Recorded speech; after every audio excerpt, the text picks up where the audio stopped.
तपस्वी शंख और लिखित के धर्माचरण को समझाइए। महाभारत में बहुत सुंदर दृष्टांत है। दो भाई हुए बड़े तपस्वी, एक शंख और एक लिखित। उन दोनों भाइयों के दिव्य आश्रम बाहुदा नदी के तीर पर स्थित थे। दोनों आश्रम फल और पुष्प वाले वृक्षों से, पौधों से आच्छादित और बड़े ही धर्म का आचरण करने वाले दोनों तपस्वी एक दिन अपने भाई के आश्रम में लिखित पहुँचे। लिखित चूंकि छोटे भाई थे और शंख बड़े भाई, तो एक दिन ऐसे ही लिखित अपने बड़े भैया शंख के आश्रम में पहुँचे और देव संयोग से शंख उन्हें आश्रम में नहीं मिले।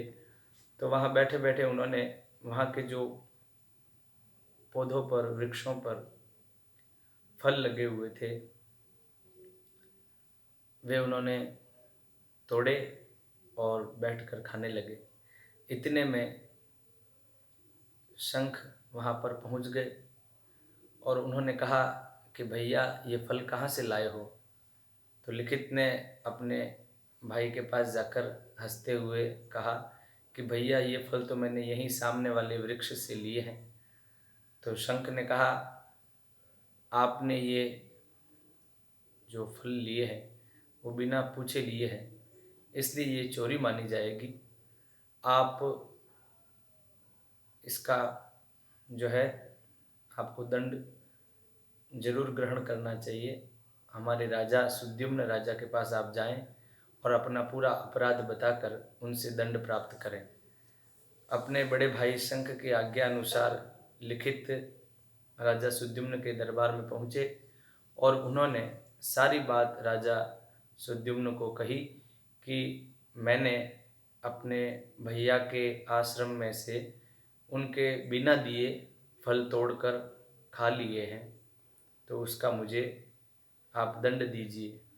तो राजा ने कहा कि आप यदि मुझे दंड देने में प्रमाण मानते हैं तो राजा को ये भी अधिकार रहता है कि मैं इस अपराध को क्षमा कर दूं। लेकिन लिखित ने कहा कि आपको मुझे, जो एक चोर को दंड दिया जाना चाहिए, वो दंड आपको मुझे देना ही है। राजा के बार बार कहने पर भी लिखित नहीं माने और उन्होंने चोरों के लिए जो दंड प्रावधान किया गया है वह दंड उन्हें देने के लिए उन्होंने कहा। तो राजा ने चोरी का दंड देते हुए उनके दोनों हाथ कटवा दिए। लिखित अपने दोनों कटे हुए हाथ लेकर के शंख के पास आए और कहने लगे कि भैया, अब इस मंदमती को क्षमा करो, मैंने जो है अपनी गलती का दंड प्राप्त कर लिया है। तो शंख ने कहा कि मैं आप पर कुपित नहीं हूँ, आप तो खुद धर्म का आचरण करने वाले हैं, लेकिन किसी कारणवश आपके द्वारा धर्म का उल्लंघन हो गया है। अब ऐसा करो, बाहुदा नदी के किनारे जाओ और देवताओं और पितरों का तर्पण करो। अपनी भाई की आज्ञा के अनुसार लिखित बाहुदा नदी के किनारे चले गए। पहले उसमें स्नान किया और देवताओं और पितरों के तर्पण के लिए जैसे ही उन्होंने अपने हाथ आगे बढ़ाए, भुजाओं को आगे बढ़ाया, तो भुजाओं में से ही कमल के सदृश, कमल के समान दो हाथ प्रकट हो गए। तो उन्होंने श्रद्धा से देवताओं और पितरों का तर्पण किया और आकर के अपने बड़े भैया शंख को ये सारी बात बताई कि मेरे दोनों हाथ आ गए। तो शंख ने कहा, ये दोनों हाथ मेरे तप के प्रभाव से ही आए हैं। तो लिखित ने कहा कि भैया, यदि आप स्वयं सिद्ध थे, आप स्वयं इतने जानकार थे, आपका इतने तप का प्रभाव है, तो आपने मुझे राजा के पास क्यों भेजा।